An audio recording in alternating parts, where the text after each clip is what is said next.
Hey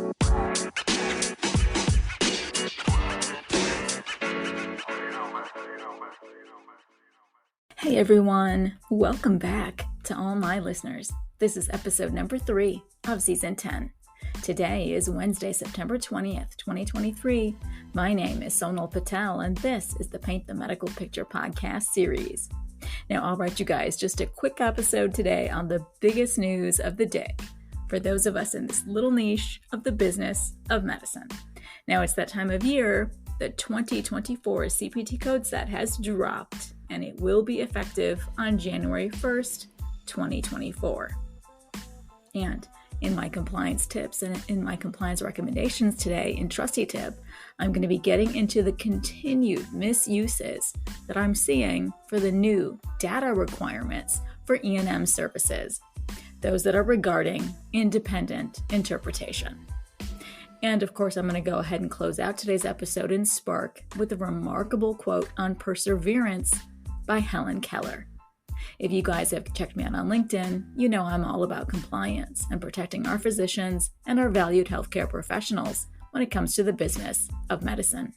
I hope this week with me brings you enough to take back to your organizations, to want to dive in deeper, to use my tips and best practices to ensure success. I hope this podcast will help you boost the quality of documentation capture and improve your coding accuracy as you help all your providers paint the medical picture. If you like what you're hearing, please go ahead and hit that subscribe button now so you don't miss another episode. Please write in a review and kindly drop me a 5-star rating on Apple Podcasts, and definitely start following this podcast on Spotify or wherever you listen to my podcast, because I'd really love to see all of your continued support. And as always, a friendly disclaimer. Remember, I'm bringing you the news, current healthcare industry news, my compliance tips and my compliance recommendations based on my over 13 years of experience in front office, in back end, in coding, and in billing for multi-specialty physicians, in compliance, and in auditing for both E&M and surgical operative reports. These are my opinions alone and are not to be construed as legal advice. So let's get into Newsworthy.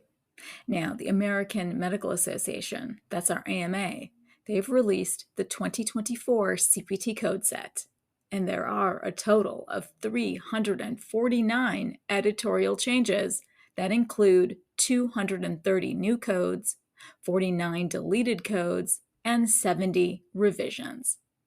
Now, another newsworthy detail, in my opinion, includes the inclusion of the Spanish language with consumer-friendly descriptors for more than 11,000 CPT codes and services in the CPT coding manual. Now, some other important changes include, number 1, the consolidation of more than 50 previous codes that streamline the reporting of immunizations for COVID-19.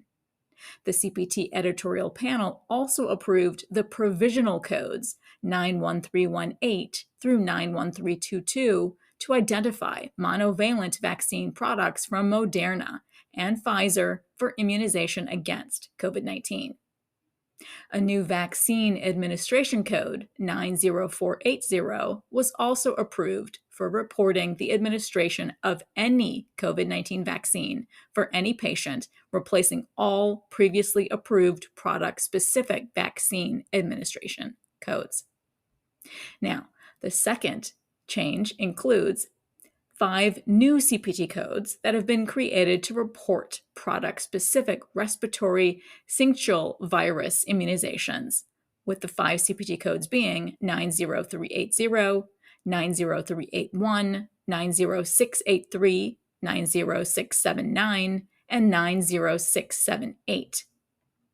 And then third, the CPT editorial panel added revisions to clarify the reporting of evaluation and management services. And these include, first, the removal of time ranges from office or outpatient visit codes. Those are our CPT codes 99202 through 99205, as well as 99212 through 99215. Those are for our new patients as well as our established patient sets. And the alignment of the format with other E&M codes. So again, all of those time ranges for new patients and established patients will be removed to be better aligned with all of the additional E&M changes that happened in 21 and in 23. And then second, the editorial panel also added these revisions for more clarification. So it includes that definition to determine the substantive portion of a split shared E&M visit when a physician and a non-physician practitioner work together to furnish all the work related to that visit. And then finally, third, the CPT editorial panel also approved of these revisions, these instructions for reporting hospital inpatient or observation care services and admission and discharge services for the use of CPT codes 99234 through 99236 when the patient's stay crosses over 2 calendar dates.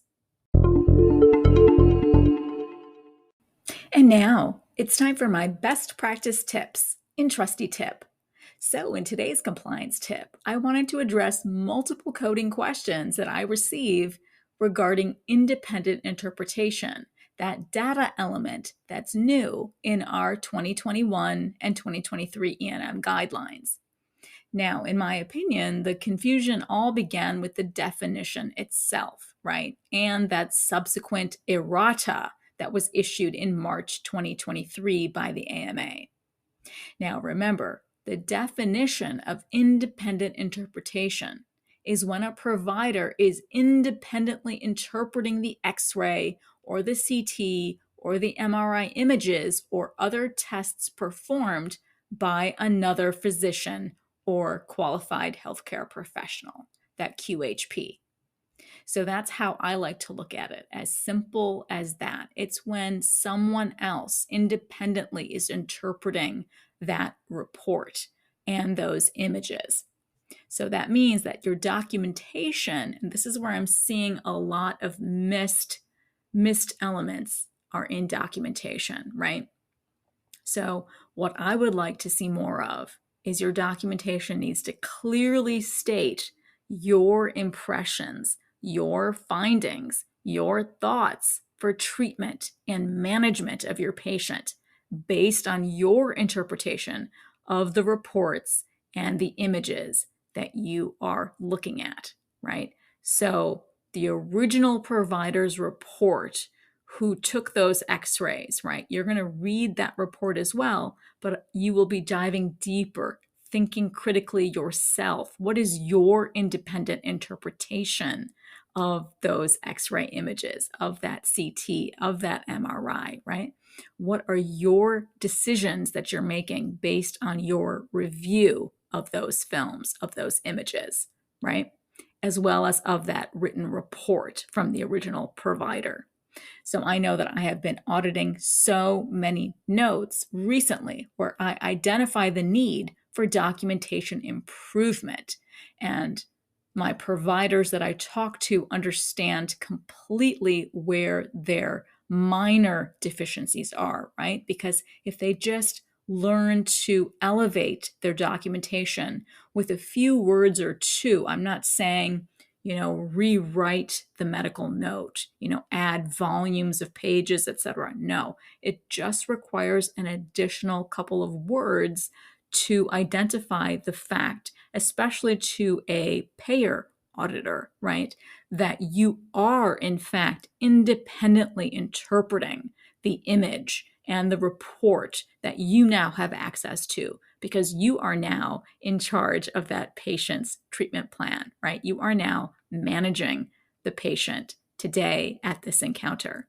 So it's really all about, right, how to help improve your notes for what you actually did, right? So that you do receive the credit for now a moderate level of data analyzed, which is exactly for the independent interpretation element that you are demonstrating in your verbiage in your documentation. So receive that moderate level of credit where it's due versus that low level of data analyzed for a simple review of the data, of the report, and of the images, right?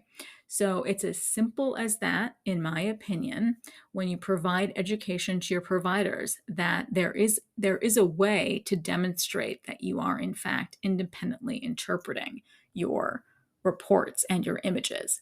So there are so many specialties that utilize these current films and images and tests again and again and again when they're managing their patients, right? This is among so many specialties that welcome this particular addition to the new E&M guidelines. And I hope that providers take advantage of fully learning how to improve their clinical documentation in this new landscape.